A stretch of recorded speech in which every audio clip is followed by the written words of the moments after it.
spiritual realities in practical life. Today I will introduce a few things into our considerations that will allow us to more completely examine tomorrow's theme. To discuss certain things with you, it will be necessary for me to make use of an almost aphoristic style. We have been looking at a very broad swath of the symptoms and the phenomena that have appeared in the course of history, in the hopes of understanding how all these occurrences are leading humanity to an understanding of spiritual realities. And I have also sought to make it clear that in speaking about an understanding of spiritual realities, we are not saying that people should seek to understand the spiritual world only so that they have something to fill the hours on Sundays. This is one of the most ruinous things that has developed in civilization in the last few centuries. That spiritual life has gradually become so removed and abstract. In response to the question, what connects the worldview, the spiritual perspective, as well as the non-spiritual, of a farmer, jurist, factory worker, salesman, with the things they do on a daily basis, which I addressed at a public lecture in Basel not long ago, people say nothing flows from one's worldview into one's work. That is to say, the carrying out of those daily tasks.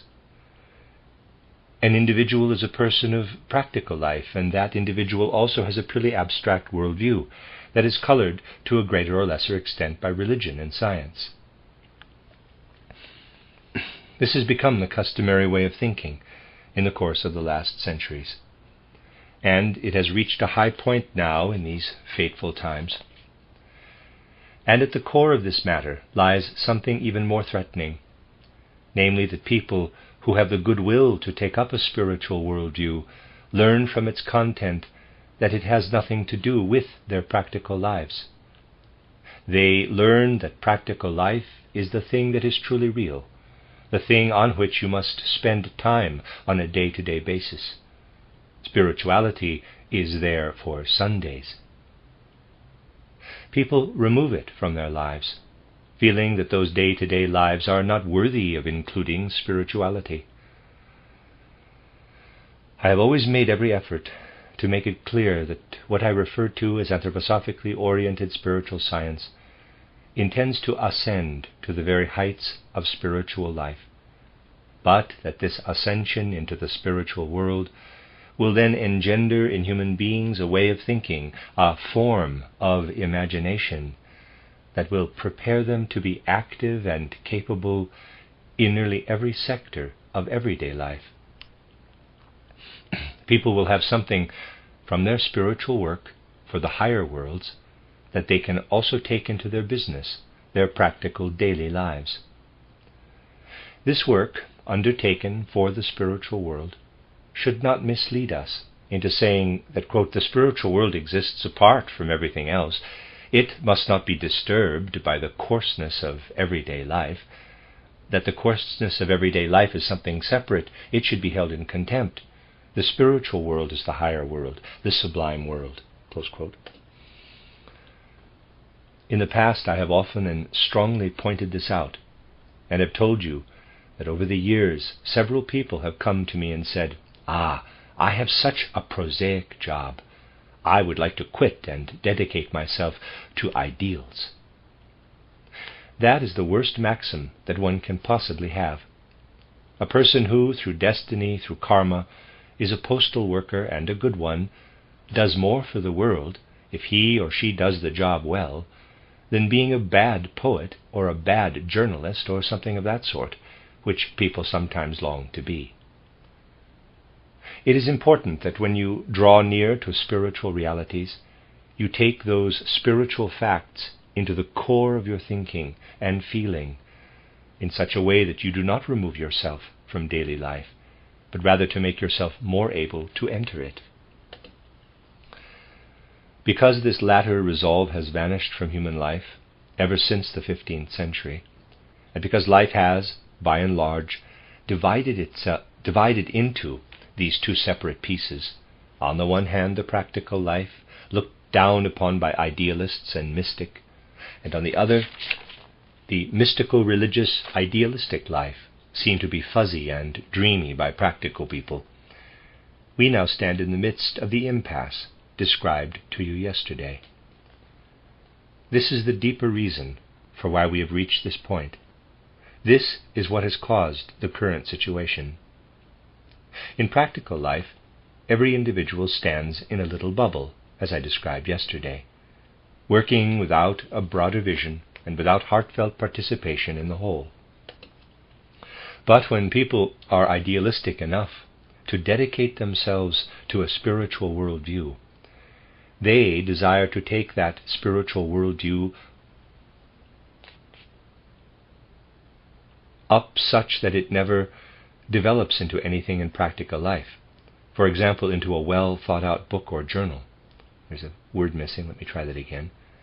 But when people are idealistic enough to dedicate themselves to a spiritual worldview, they desire to take that spiritual worldview up such that it never develops into anything in practical life. For example, into a well thought out book or journal. There are people who actually consider it a virtue when someone does not understand and is altogether unable to grasp how a journal or a non-fiction book is composed. This is truly a great loss, and one that has become gradually more profound in the course of the last few centuries.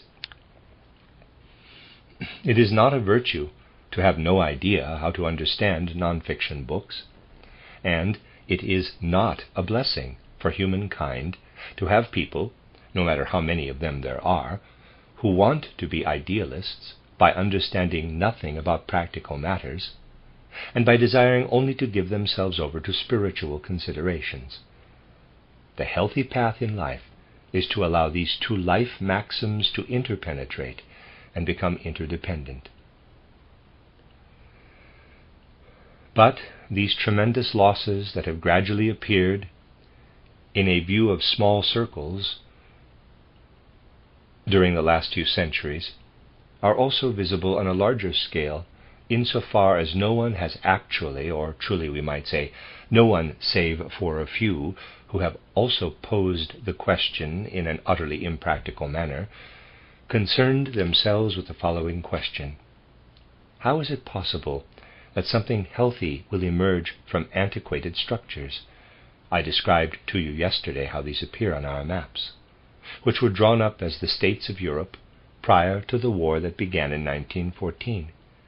Yes, people today have unfortunately not come far enough, even after the trials of the last 4 to 5 years, to really consider these matters healthily. Think about it. If you were to have a cool head, enough to consider the far-reaching causes of the terrible catastrophes of the last 4.5 or 5 years, you would find that they lay in the industrial and economic relationships between Central Europe and the Western regions, including the Americas, relationships which had long since come into conflict with the established borders between countries. The national structures, which had been built up out of entirely different circumstances and were dependent upon relationships dating back to the Middle Ages, these national relationships were used as artistic frames placed around interests that were purely commercial and industrial. They served absolutely no purpose, but they were used in this way. And today we are so unaware of this that a long since hopeless, though for a short time unusually disruptive, social democratic movement also has absolutely no effect in the world. Now we are experiencing the rise of socialist theories all over, including in Asia, which are becoming particularly radical. These socialist theories are trying to create something practical.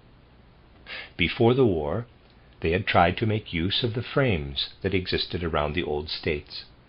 Now they are trying to use the frames that were established after the catastrophe of the war. For example, Russia, as it has been defined since the war, is being used as a frame for Bolshevist theories. if you are able to think about reality clearly, you will see that nothing is more senseless than this attempt at framing. There is nothing more nonsensical than this structure, which was created first out of purely medieval forces, and now is combined with the unnatural experiences resulting from the war and the Treaty of Versailles, a peace accord that offers no peace at all. That this structure just east of Europe should now take up the fantasies of Lenin and Trotsky is nonsensical in the long term, and so tumultuous in the present that it can only result in halting the healthy evolution of humanity in Europe. But this understanding of reality is exactly what we might say is missing these days from the opinions of the general public. Public opinion is not built on an understanding of reality, but rather on abstractions, on abstract theories.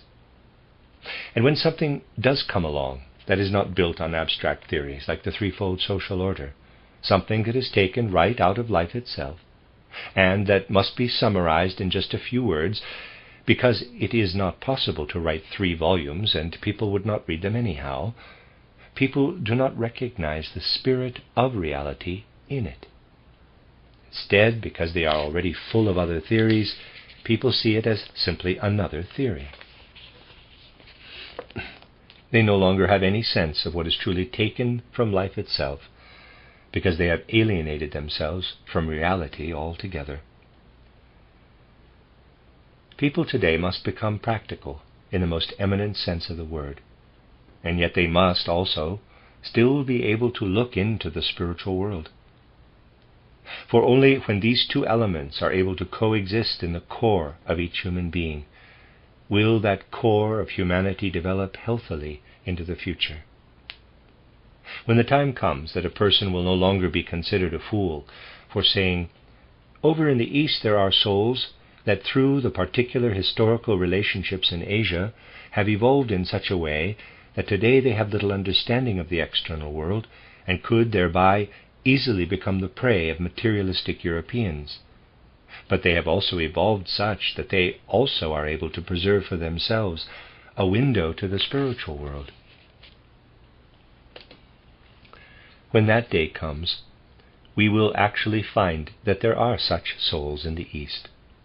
One particularly significant and representative example is the person of Rabindranath Tagore, whom I have mentioned often before.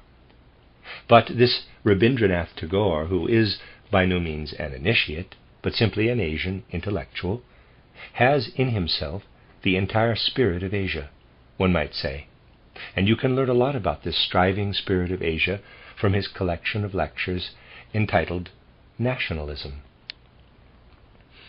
These souls, over there in the East, however, lack the inner relationship to what impels those in Europe and America into a relationship with the external physical world. I would like to reiterate something that I have said to you before.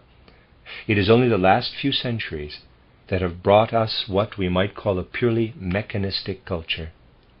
Today you will read in geography books that the world is populated by about 1.5 billion people. This, however, does not hold true when you take into consideration the amount of work that is carried out on the earth. Let us imagine that a being from Mars were to come down to Earth and were to tally up the Earth's population. First they would ask, how much work does one human being do on Earth, when one takes into consideration his or her strengths and powers for working? And then they would ask, what is the total amount of work being done by everyone put together?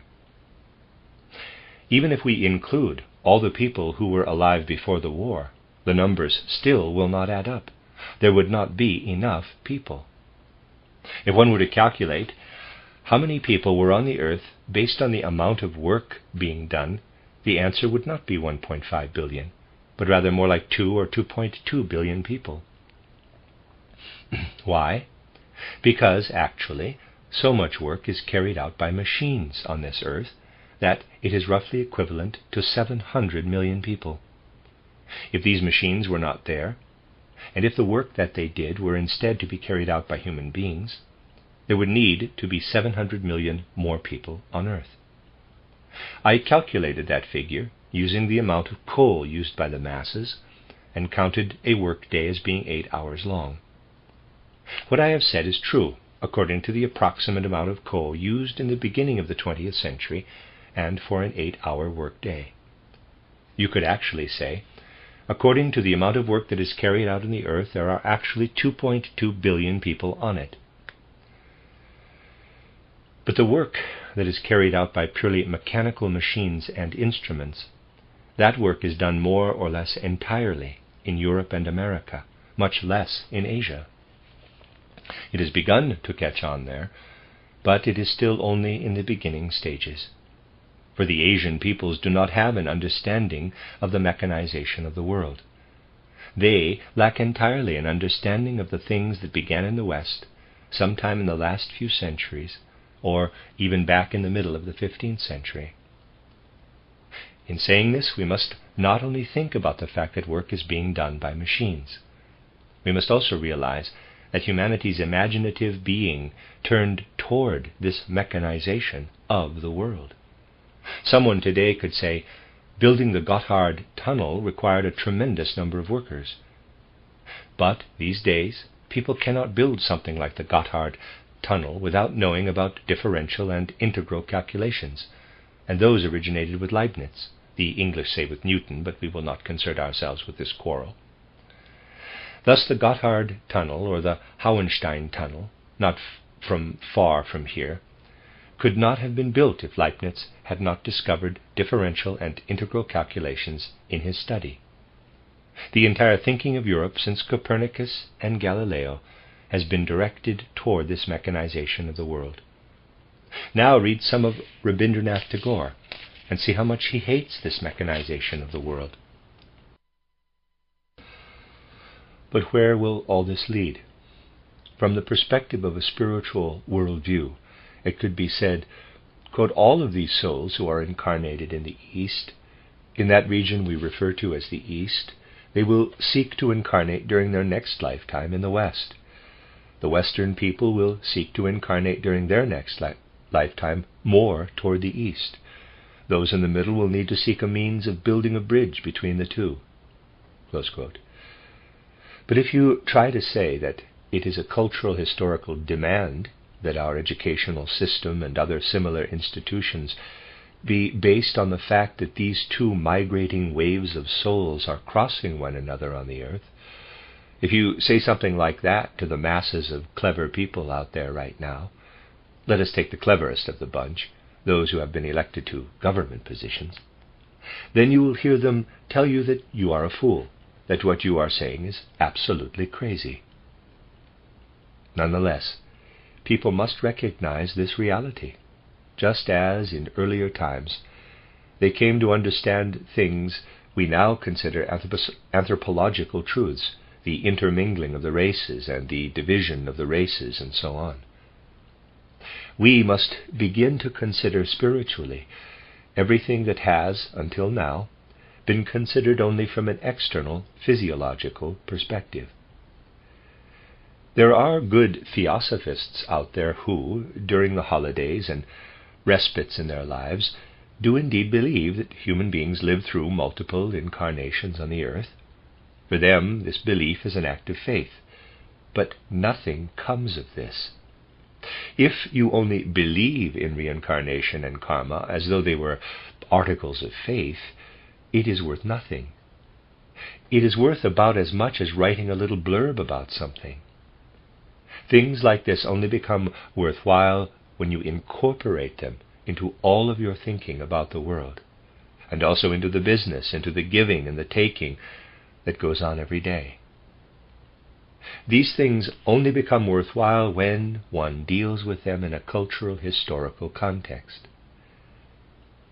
And if you do not see these matters as something that is important only on life's holidays and Sabbaths, but instead see them as something that penetrate every aspect of your life, and if you truly have such thoughts, one can play around theosophically with these thoughts a good bit, clearly, then you will have enough understanding to write a well-thought-out book or run a successful bank. And you will not feel ashamed if you find yourself in a situation where it is necessary to undertake work as a cobbler. For only those who are able to stand in the midst of practical life, who can be prepared under any circumstances to lend a hand and be involved, for those people, the entire human organism is so interpenetrated with inner skillfulness and preparedness that this inner preparedness translates into thoughts that are truly full of content. This is what must penetrate into the thinking and feeling core of human beings. It will penetrate into our culture when we familiarize ourselves with what people these days fear most of all. We can accurately say there are two things that exist at present that point to two separate fears of modern-day human beings. I do not believe you will say I am wrong if you consider the matter with an inner feeling for the truth. The first is that in nearly every circle of the civilized world, there exists a deep fear of actually discovering the true causes of the war. People do not want to consider this subject. They do not want to stick their noses into it. At most, they will look at their enemies, but certainly not at their own country. With very few exceptions, people avoid any consideration of the true causes of the horrible human catastrophes of recent years. They have a deep fear of it. During the war, this fear found expression in an almost idealistic fashion. At the time, there were people who took a stand and said, from this war there will result a new way of life, a new ripening of human ideals, and so on. People will have to study a good deal about the events of recent history in order to eventually arrive at the true causes behind this catastrophe of fear. But what they will find is that nothing positive exists within the history of this war. They will find that the old cultural and civil structures had grown rotten, that in the catastrophe of this war they had carried themselves to the point of absurdity, that this war proves that civilization, as it had existed up to the war, had driven itself to the point of absurdity. This is one of the things of which people have such a deeply set fear. They fear an actual experience of this truth. They are so afraid these days that they have completely given up thinking about tomorrow as they live out today. The idea that the Treaty of Versailles could ever bear positive fruits in reality, no reasonable person can believe such a thing, neither on one side nor the other. And yet, because people only think about today and not about tomorrow, this strange instrument has been put into place. That is an actual experience of the truth. But there is also something else. People's fear of the movement toward an ever greater consciousness in soul life. Any time that people feel justified in fleeing into unconsciousness, they are happy. When a worldview such as anthroposophically oriented spiritual science is presented to them, a worldview that strives toward a full-fledged training of consciousness and intends through this work with consciousness to bring it into its full reality, then people do not want anything to do with it. It is too difficult for them. It requires activity. It requires that one have an active spiritual life. That is too difficult. But people strive to have two things revealed to them through means that exist below the level of consciousness. Those two things are, first, what spiritual life is exactly, and second, what it is that lives in human beings. There are so many people, far more than you realize, who want nothing to do with spiritual truths, arrived at through healthy soul understanding. But when, through some sort of mediating force, some sort of medium, a pronouncement is made to them about this or that thing relating to the spiritual world, they fall for it immediately. They do not have to work hard to understand something this way. It comes about unconsciously, and people want to believe these unconscious things. The other thing that follows immediately upon this is the field of psychoanalysis, which has spread itself out into the world so crassly. It is difficult to believe the incredible alacrity with which this psychoanalysis has found a place in human souls. What is it based upon?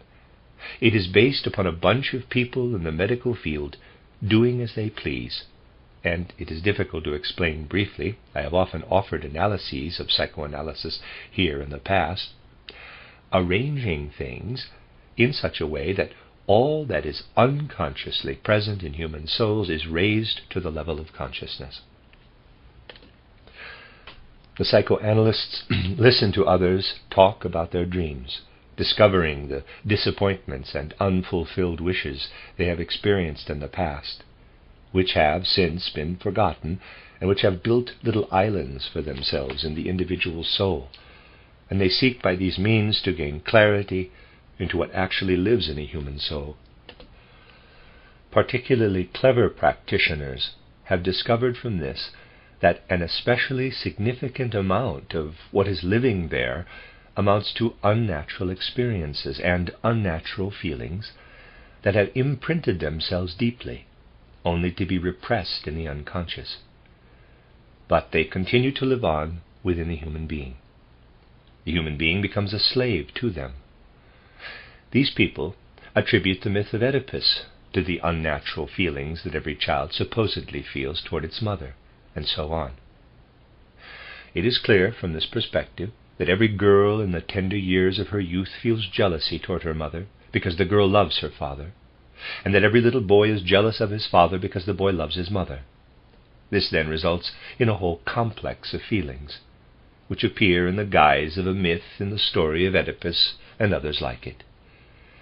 The fact that spiritual concerns play a role in these matters, but that those spiritual considerations must be filled with the light of consciousness, people do not want to believe this. They are afraid of the idea.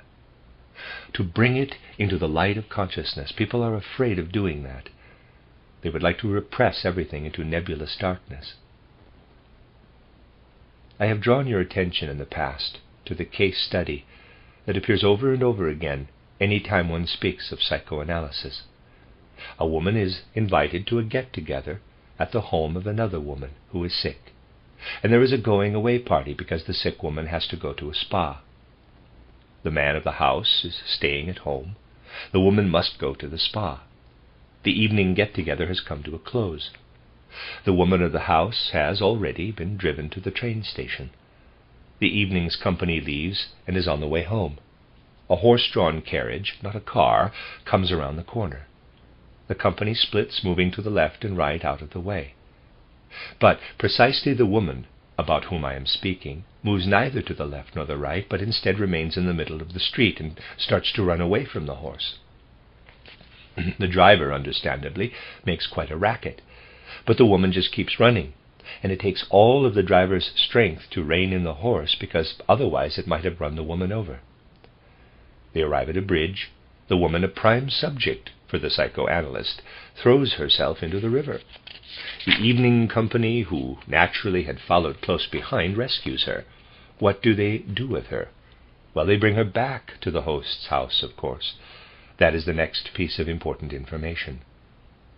Now the psychoanalyst sits this woman down on his couch. He lets her tell him everything about what she did in her childhood. Happily, he learns from this that when she was a very little girl, she was crossing the street one day when a horse came around the corner. She was terribly frightened by this. This experience simmered under the surface in this woman's subconscious. It was waiting there. Ever since, she has been afraid of horses, and consequently she chose to run away from the horse rather than moving to the left or the right side of the street. This is the isolated province of the woman's soul, the fear of horses, housed in her subconscious. There is indeed something hidden in this subconscious realm, but we must penetrate the subconscious with the light of nothing other than spiritual scientific consciousness. Then we will arrive at the realization that this subconscious realm is extremely cunning under certain pathological conditions. That in the case of normal, everyday human consciousness, it is actually not the foundations of the Oedipus complex, nor the fear of horses, that causes one to go running along the road. It is rather a certain refinement that causes this. The woman who had been invited to the party that evening naturally desired nothing more fervently than to spend the night in that house, especially after the other woman had already been sent off to the spa, and the subconscious simply sought the first good opportunity, if it had not been a horse it would have been something else, to orchestrate matters in such a way that the other guests had to bring her back to the house. So she accomplished her goal. Naturally, she would never have allowed herself to wound the sense of propriety that she learned through her upbringing enough to actually do something like this openly. In her conscious mind, she is not so crafty, but in the subconscious reside many well-refined impulses that can be extremely cunning. This widespread psychoanalysis has taken on such crass forms these days. So many of the hopeful intellectuals of this day and age believe in this more than you realize. I am not saying this out of insult, but rather to speak the truth. Even the theologians want to build their religion upon its foundations. This psychoanalysis is the other result of the fear that exists at present. People are afraid of consciousness.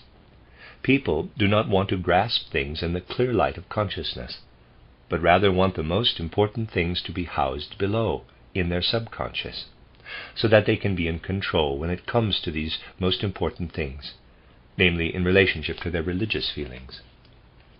You can see this if you read William James, the American. For whether it is called psychoanalysis in certain regions of Europe, or whether it is called by the names that William James, the American, gives to it, it is all the same. Fear of consciousness rules the day. People do not want the most important things living within human beings to be conscious.